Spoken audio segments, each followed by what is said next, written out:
Qu'est-ce que je pense de la musique camerounaise en 2014? La musique camerounaise en 2014 n'est pas totalement différente de la musique camerounaise en 2013. Hein. Quelle belle question. Je crois qu'elle est assez sérieusement dégradée. C'est plus la musique qu'on a connue dans les années 70-80. La musique camerounaise aujourd'hui, en tant qu'artiste camerounais, ça me fait mal de dire qu'elle est horrible. Elle est tellement horrible, elle est très peu compétitive. Il faut dire véritablement que la chanson camerounaise a évolué un temps soit peu. Hein. On se souvient véritablement que vers les années 80, c'est bien évidemment le Makossa qui dictait sa loi sur le continent africain. La musique camerounaise en 2014, c'est une musique légère de cuisses, de pornographie, de dépravation de mœurs et de constipation mentale, de non-créativité. C'est de la rue carrément.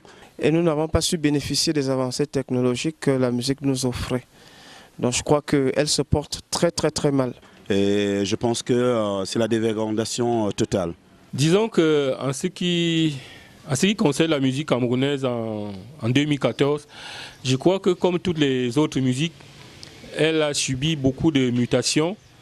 Et ce qui fait qu'en ce moment, il y a beaucoup de mélange dans tout ce qu'on fait, que ce soit du bikouti, du makossa ou du mangambe. Ce n'est plus vraiment typique comme au bon vieux temps. Aujourd'hui, hein, la chanson camerounaise est écoutée sur le plan international. On peut citer quelques exemples. Il y a Caresse Photo qui tourne énormément sur le plan international. Il y a Mani Bella qui a occupé la première place sur la chaîne de télévision Trace Africa. Les cousines chantent du bikouti porno à outrance. C'est-à-dire que du repu, comment on dit ça, qui sont spécialistes en des expressions de non-conscience, qui sont entre autres cuisses à Capzout, ou alors j'ai envie de faire. Je pense qu'aujourd'hui que c'est une société qui n'a plus de repères, pas du tout, et on n'a plus la véritable identité culturelle. La musique camerounaise d'aujourd'hui n'a rien à voir avec la musique camerounaise de 1984, de 1990. Non, non, non. S'il y a quelque chose à refaire au Cameroun, c'est bel bien sa musique et sa créativité. Qui est artiste? Qui donne quoi en termes d'artiste? Il y a également l'artiste Coco Ajanté qui récemment a représenté le Cameroun du côté de Genève en Suisse lors du festival musique d'ici et d'ailleurs. Vous avez des artistes comme Richard Bonnard qui tourne énormément, Koulbas aussi, je n'ose pas parler de Manu Dibango. Donc véritablement la chanson camerounaise est en train d'occuper une place de choix sur le plan africain. Et nous n'avons pas su bénéficier des avancées technologiques que la musique nous offrait. Donc je crois qu'elle se porte très très très mal. Parfois, j'ai entendu une fille qui dit j'ai envie de faire. Et on lui a demandé tu as envie de faire quoi? Elle dit faire ma vie avec toi. Putain, elle n'est même pas intelligente, je l'ai trouvée stupide. Ceci étant, je ne dirais pas que c'est une mauvaise chose puisqu'il faut évoluer avec le temps, avec les nouvelles tendances et tout. Mais cependant, il ne faut pas oublier l'essentiel. L'essentiel dans chaque musique doit demeurer d'après moi. Le makossa, quant à lui, est devenu une musique, c'est-à-dire que d'arnaque, de raquettes, où il y a plus de dédicaces. Vous allez retrouver que les meilleures musiques peut-être viennent peut-être d'un mélange, d'une synergie, d'une jeunesse qui propose, c'est-à-dire qu'une sorte d'intégration panafricaniste dans les chansons. Donc véritablement, la chanson camerounaise est en train d'occuper une place de choix sur le plan africain. Il y a également un jeune groupe, le groupe Ex-Maléa, qui n'est pas mal et qui représente valablement la culture camerounaise. Voilà, c'est ça, c'est la musique camerounaise. C'est stupide. Voilà. Tout le monde est là, on regarde faire, on regarde tout passer, tout passe. Il n'y a pas de tri, il n'y a pas de tamis. Voilà quoi, donc l'ouragan vient, il dévaste tout et négativement on reste avec une conscience déplorable pour la continuité, pour l'avenir. En termes de créa, elle est très peu créative également. En termes d'organisation structurelle et administrative, elle est totalement à la rue. Vous n'avez qu'à voir un peu comment vous gérez avec la SOCAM.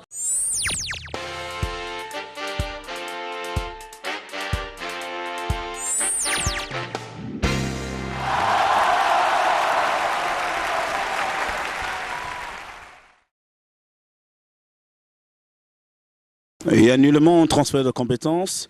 Je pense qu'il y a plutôt un transfert de non-conscience. C'est-à-dire que ceux avant, ils étaient conscients, ils savaient ce qu'ils nous produisaient. Aujourd'hui, le monde est totalement capitaliste. On est prêt à tout vendre parce qu'on veut atteindre le succès, le summum.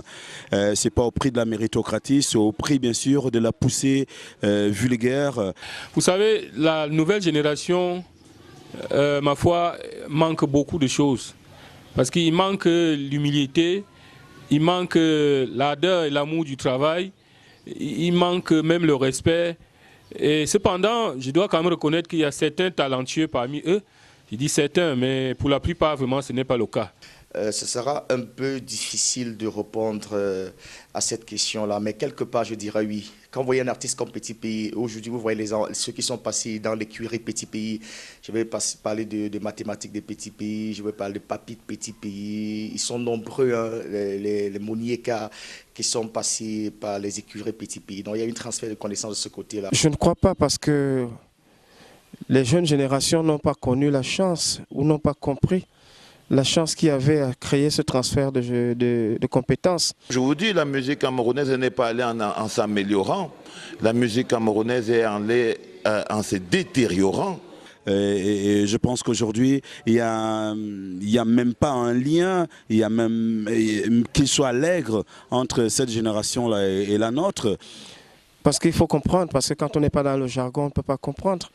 Il faut savoir que les Toto Guillaume et l'ancienne génération travaillaient beaucoup sur l'analogique parce que le numérique n'était pas encore arrivé à leur niveau. Mais au début, à l'arrivée du numérique, les gars ont commencé à travailler le numérique. Maintenant, la jeune génération n'a pas su s'approcher de ces icônes pour pouvoir comprendre la différence qu'il y avait à travailler avec le numérique et l'analogique. Aujourd'hui, quel est le Camerounais qui inspire qui, au contraire, quand vous regardez Sans Fantoma, vous allez voir que Mewe s'inspire totalement de Sans Fantoma et le dit haut et fort.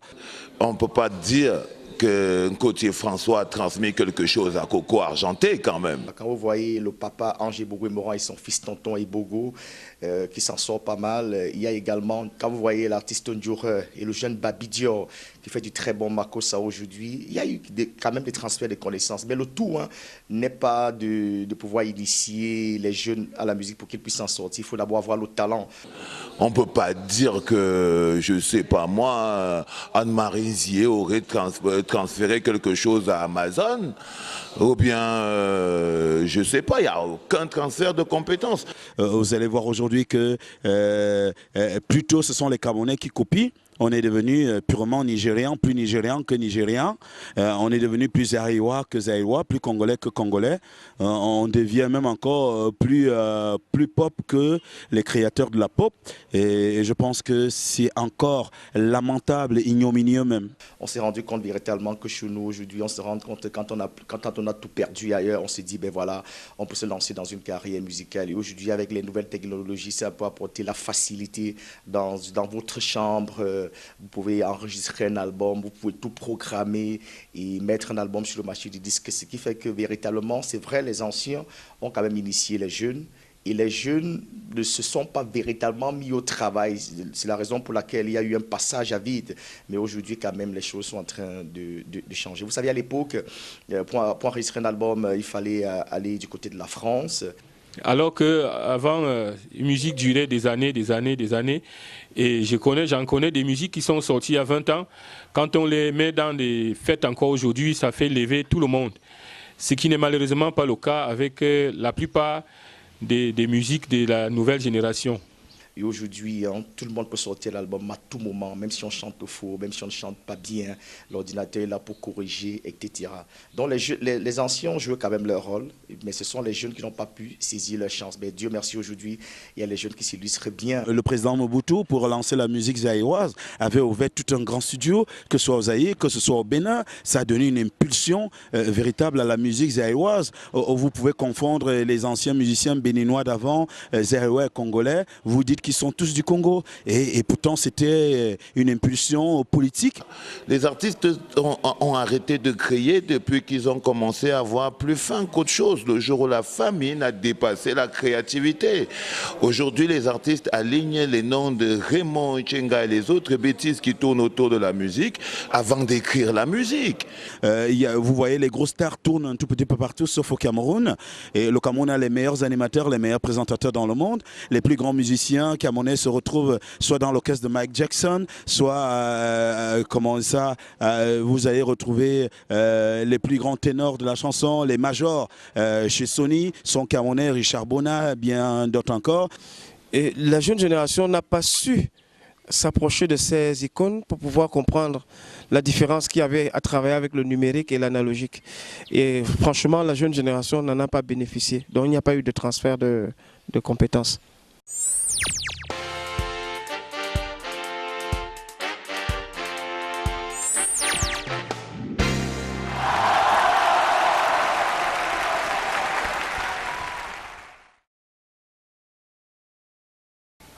Créé par Jacques Lang, c'est une fête qui fait le tour du monde aujourd'hui. C'est une très bonne chose, il faut véritablement dire que le ministre français de la Culture, à l'époque, M. Jacques Lang, avait une idée géniale. Et aujourd'hui, la fête de la musique a pris une ampleur internationale. Bon, c'est l'occasion pour toute personne qui aime la musique de pouvoir fredonner un son. Consacrer une journée pour la fête de la musique est une très bonne chose. Imaginez une journée sans musique, il n'y aura pas de vie. Et réellement, il n'y a pas de vie sans musique. La fête de la musique est faite pour célébrer l'art, pour célébrer la musique, mais également pour mettre sur la table les problèmes des artistes. Et j'espère qu'à part faire quelques petits concerts sporadiques dans des carrefours, il y aura une réelle réflexion qui va être menée. Mais je pense qu'il faut plutôt rayer, c'est-à-dire qu'il y a une certaine mentalité, refonder dès la base, partir des écoles de musique, des opéras et bien d'autres encore, repenser véritablement la politique culturelle, une refonte des mentalités. Je pense que nous sommes dans une génération, c'est difficile de redresser un arbre qui a poussé de travers. Il faut déjà que le musicien prenne conscience qu'il est musicien et qu'il prenne conscience de tous les problèmes qu'il rencontre sur le terrain. Donc il est question ici que les musiciens se retrouvent entre eux pour parler de leurs problèmes, essayer de trouver des solutions. Mais je crois qu'il y a plus de choses à faire que des réflexions à mener, quoi. Il ne s'agit pas uniquement d'organiser quelques spectacles dans les grands carrefours et puis faire jouer quelques artistes et leur remettre quelques perdièmes par la suite. Moi, je pense réellement qu'il aurait fallu qu'il y ait une journée de réflexion. Qu'est-ce qu'il y a lieu de faire véritablement pour que la chanson camerounaise puisse retrouver ses lettres de noblesse? Imaginez-vous par exemple un pays comme le Cameroun, il n'y a pas de salle de spectacle. Tendre la main au pouvoir public qui, ma foi, nous abandonne à notre sort. Nous abandonne à notre sort, particulièrement en ce qui concerne la piraterie dont l'État n'a jamais voulu se mêler alors qu'ils ont tous les voies et moyens de faire stopper cette gangrène. Il n'y a réellement pas d'école de musique. Les artistes que nous côtoyons tous les jours, le plus souvent, leur seul maître, c'est leur oreille. Ils ne peuvent pas lire les notes de la musique. Ils chantent juste pour chanter. Et puis, du coup, on se pose bien la question de savoir si les cabarets n'avaient pas existé. Que serait la chanson camerounaise aujourd'hui? Il y a certains qui sont passés par les chorales et qui s'en sortent pas mal aujourd'hui. Donc je pense pour moi véritablement que pour une journée comme celle-ci, il devrait y avoir une table ronde pour qu'ensemble les acteurs de la chanson camerounaise, les acteurs de la musique camerounaise puissent réfléchir pour essayer de voir dans quelle mesure ils peuvent améliorer la chanson camerounaise. Mais la fête de la musique pourrait aussi servir à ça, pourrait servir à mener de nouvelles réflexions, reconstruire le statut d'artiste, revaloriser l'art, se donner même les moyens de faire quelque chose de bien, avoir une bonne critique. Parce qu'aujourd'hui, on n'a pas une bonne critique d'art du tout. Il faut penser plus loin, il faut penser à la postérité. Maintenant, on essaie tout simplement d'être, si vous êtes programmateur de musique en radio, essayez d'être conscient, véhiculer la conscience. Vous voyez par exemple, en ce qui concerne le droit d'auteur, on n'en parle presque pas, on ne parle presque plus, la CMC était là, et après on a parlé de la SOCAM, et aujourd'hui c'est un blackout complètement, ça fait des longs mois véritablement que les artistes ne touchent plus leur droit d'auteur, et on se demande véritablement comment est-ce qu'ils font pour pouvoir s'en sortir. sortir. Bon, c'est vrai, on vous parlera des spectacles, mais ils feront des spectacles où? Dans quelle salle? C'est là la grosse interrogation. Je pense qu'on devrait profiter d'une journée comme celle-ci véritablement pour faire l'autopsie, non seulement de la chanson camerounaise, mais aussi de la culture camerounaise. La fête de la musique n'appartient pas comme musiciens. Il faut savoir que nous tous, Africains, nous sommes d'abord musiciens. Donc je crois que c'est une journée où on doit se pencher sur beaucoup de choses en ce qui concerne la musique en général et la musique camerounaise en particulier. Moi, je crois que avant la fête, je crois que le sens que je donnerais cette année, c'est beaucoup se pencher en fêtant que nous nous penchons sur l'avenir de la musique camerounaise. Parce que moi, je crois que c'est vers ça que nous devons nous tourner aujourd'hui. Si nous voulons que notre musique retrouve ses couleurs d'antan, parce qu'aujourd'hui, nous l'avons perdue.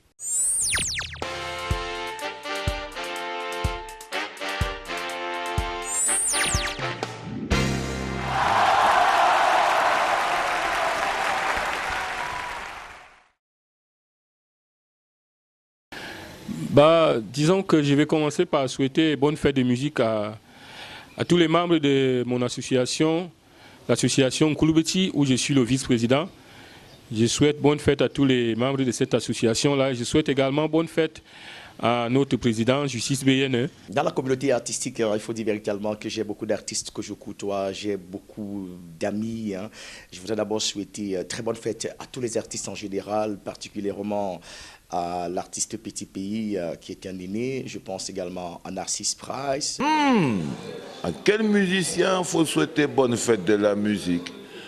Oh non, je crois surtout que j'aimerais souhaiter bonne la fête de la musique à tout un courant musical qui est le hip-hop. À l'ancienne génération, avec laquelle on ne connaît pas une obsolescence d'écoute, on continue à écouter, on continue à danser. La preuve en est que vous allez même dans un bal des anciens, vous allez retrouver qu'il y a toujours l'engouement, mais vous allez en discothèque, difficile de trouver un engouement des musiques actuelles, sauf si elles viennent de l'extérieur. Je souhaite d'abord souhaiter bonne fête au plus grand musicien de notre ère. Il s'appelle Richard Bona, parce que j'estime que Richard est celui qui a mis l'accord musical au centre du débat. Parce que vous savez, on joue de la musique, mais il y en a peu qui comprennent ce que c'est que la musique.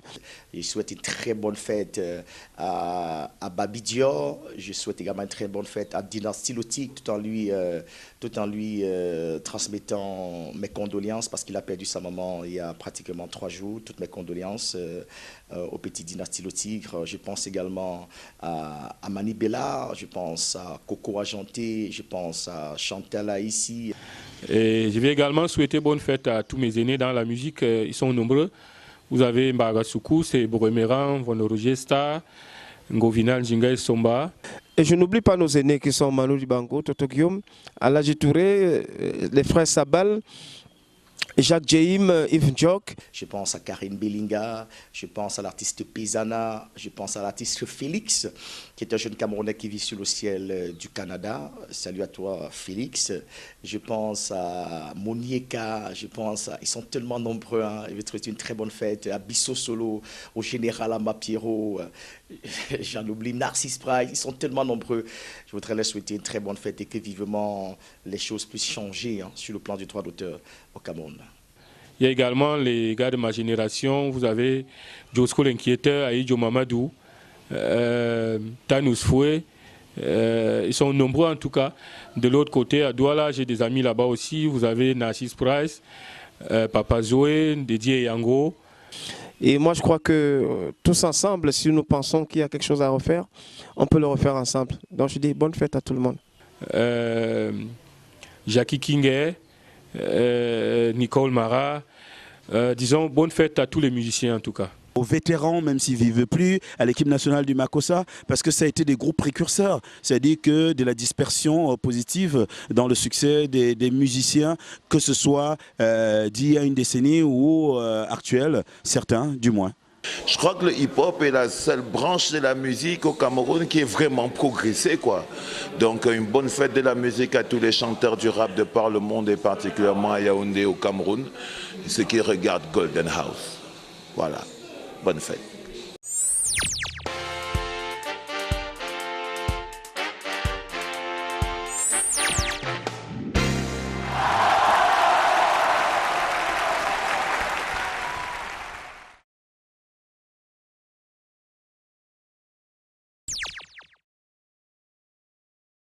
Vous êtes bien sur Golden Hour, première télévision People.